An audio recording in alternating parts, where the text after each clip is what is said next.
that is our relationship to acting.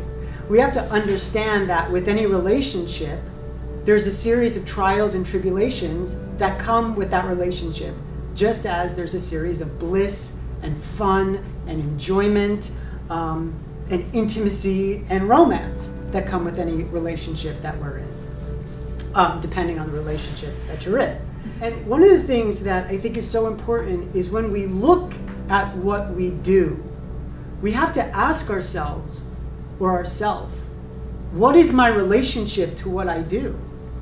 Do I enjoy what I do? Or do I enjoy the idea of what I think I do? When we take a bird's eye view of this profession that we call acting, there's one thing that we have to realize, and that is it asks of you. It asks a lot of you. It doesn't just ask a piece of you, it asks a huge chunk of you, because you're it.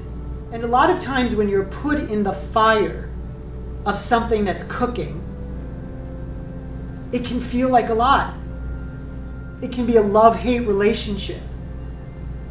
It can be a series of I love this and a series of I hate this. But at the end of the day, it's our honesty within the relationship that allows us to understand why we're doing what we're doing, and that keeps us doing what we're doing. You have to ask yourself, all the work that's required of being an actor, is it work that I enjoy? That's an honest question you have to ask yourself. And it's an important question that you have to ask yourself. Because you have to remember, a lot of your work as an actor does not exist in front of the audience with immediate gratification. You don't get the immediate applause. You don't get the immediate lights, camera, action. You don't get the immediate reviews. There's a series of events, there's a series of things that happen that take us to that point, that are just as important ingredients to the arc of what it means to be an actor than the final product of that thing that we all so love doing. That immediacy, that adrenaline rush, that energy of an audience or that energy of a camera. There's something so blissful and exciting and alive and brilliant about that experience. But that's not all there is. That's not all the work. And we forget that as an actor. Part of being an actor is falling in love with the process of acting. The process of scrutiny of a script. The detective work of a script. Cognitively trying to understand why someone does what they do, and then going on the process of finding it viscerally in your body, in your instrument, in your heart, in your mind, in your soul, in your cells. But that's part of the work. Part of the work exists in carbonating yourself on a cellular level that gets you to the point in front of the audience, that gets you to the point in front of the camera. But as much as you have to love it, you have to understand that along the path of that creative process comes a lot of bumpy roads, comes a lot of obstacles in the search. And what do we know about trying to find any treasure? It's not easy. It's hidden a lot of times. Nothing good usually comes easy. Treasure is usually found buried somewhere that no man goes. That's why it's buried there. And such is the actor's process. It's a treasure in which most man or woman doesn't want to go, except for the artist. But we have to, again, examine our relationship or revisit our relationship to art and acting. Because the business side of things in and of itself will pull you in many different directions. You have to deal with a lot of scrutiny. You have to deal with a lot of physical things that people look at when they're deciding if they're going to cast something or not. You have to deal with a lot of rejection. You have to deal with a lot of sweat equity toward working so hard for something that you want and then risk either the success of that work or it not happening, which actually goes hand in hand in what characters do when they're pursuing an objective. And you have to say to yourself, where am I in that? What is my relationship to that? Do I really love it? Or do I love the idea of it? Because at the end of the day, all that stuff will never go away. No matter what you're working on, you're always going to have to go on a process to get to that goal. So it's never going to leave you. It's never going to be not part of your existence as an actor. The studying of a script, the breaking down of the script, the understanding of a time period, the exploration of history, the understanding of wardrobe, of physicality, of relationship, of internal need, and then bringing all that internal world alive through either personalization or substitution or imagination. All that difficult, beautiful, complex work will never not be a part of your existence as an actor. There's never going to be a gap that says you don't have to go on a creative process to do a specific job. Unless, of course, it's an immediate job where they're like 1, 2, 3, go into improvisation, here's a quick script, and they don't have time or money to really go on a creative process. But that's rare when it comes to big, meaty roles or jobs. You gotta ask yourself, do I like this? Do I love it? Do I enjoy giving a piece of myself to this goal that I say I want to do called acting? There's a quote by Lao Tzu that I'm probably going to massacre. And he says, time is a created thing. So it's not about not having the time. It's about not wanting to. There's a part of your reality that has to set in where you say to yourself, there's gonna be time of sacrifice. There's gonna be time of compromise. But if I really love something, it doesn't feel like compromise. It doesn't feel like sacrifice. It feels like the fuel to the accomplishment of my goal. Yes, it's work. It's creative work. It takes a lot of imagination. It pulls a lot of my soul. It asks a lot of my heart. That's calling. What you crave is your calling. What you miss is your mission. And what you're tested by will be the testimony within those things creatively. I think a lot of times we as actors get lost in an idea of what we think this is. This profession is not one that's the easy thing to do. It takes a lot of stamina. It takes a lot of looking at oneself and asking oneself, where do I need to make adjustments in order to stay the path? And obviously stay healthy, stay happy, stay joyful, stay centered, but stay on the path to the dream.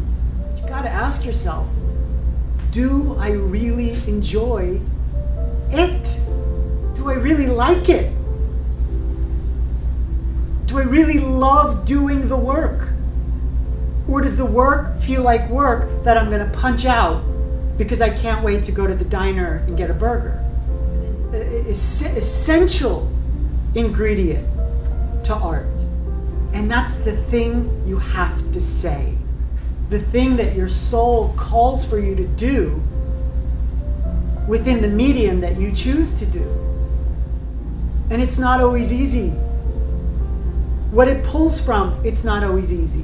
Where you have to go is not always easy.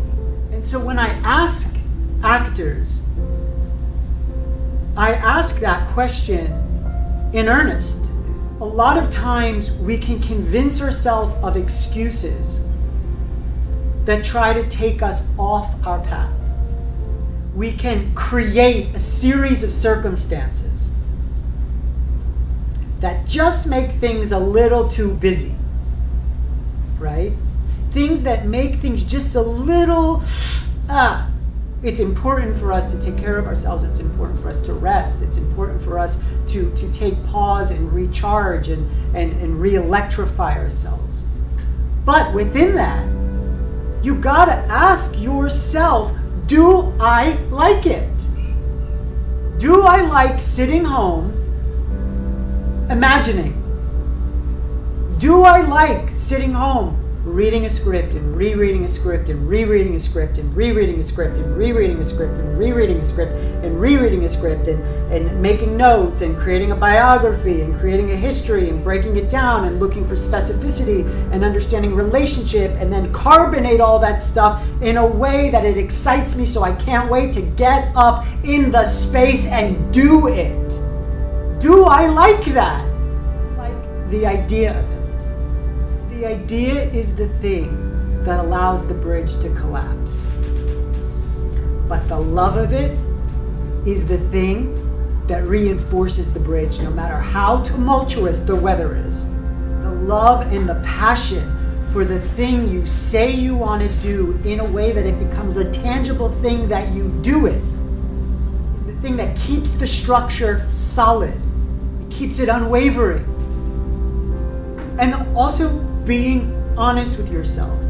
There's going to be times, like a marriage, or a boyfriend and girlfriend, or a boyfriend-boyfriend, or a girlfriend-girlfriend, or a best friend, or a mom and a dad, or a brother and a sister. There's going to be times where you say, I don't like you.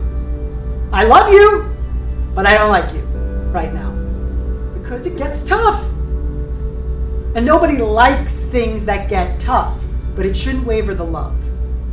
Be sure to not get it twisted that when things get difficult, when obstacles pop in, you have to say to yourself, you know what? I don't like this right now, but I still love it.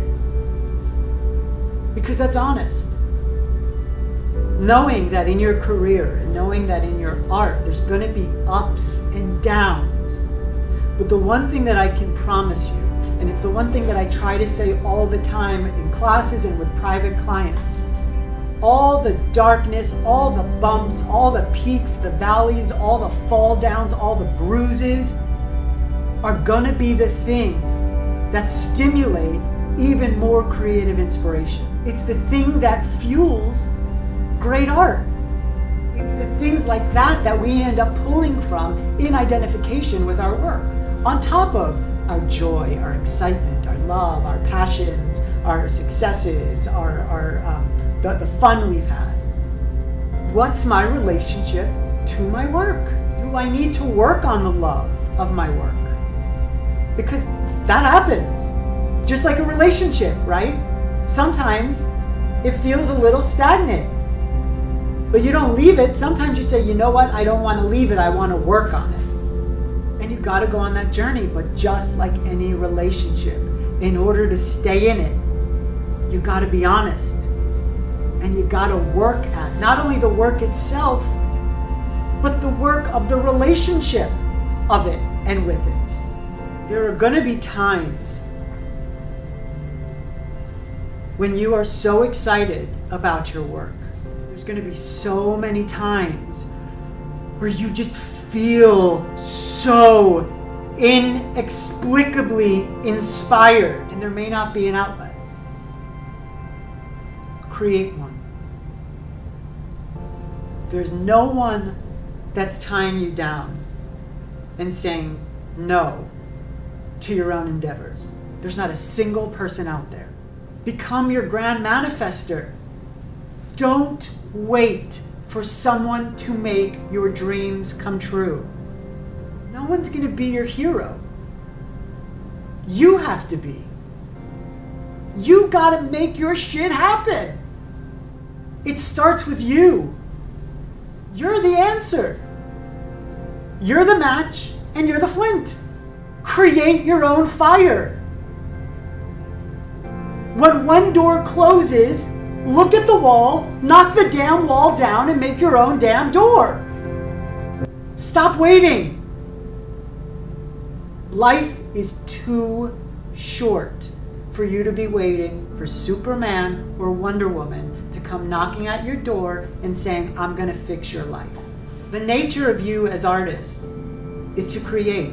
Therefore, you're creative beings. You have everything in you to create something, to do the thing that you want to do. So just like the Nike commercial, do it. If you love it, do it. And if you don't. When you ask yourself, what do I crave? What do I crave? That's what your calling is. What do I miss? That's your mission. What am I tested by? What do I feel like all these things are testing me? They're there for your testimony. Do something with it. Ask yourself the question, do I really want to do this? And do I really want to do everything it takes to do it? And do I love it? How difficult it is to be an artist. But we stay in it because we love it. So ask yourself, what did I do for love?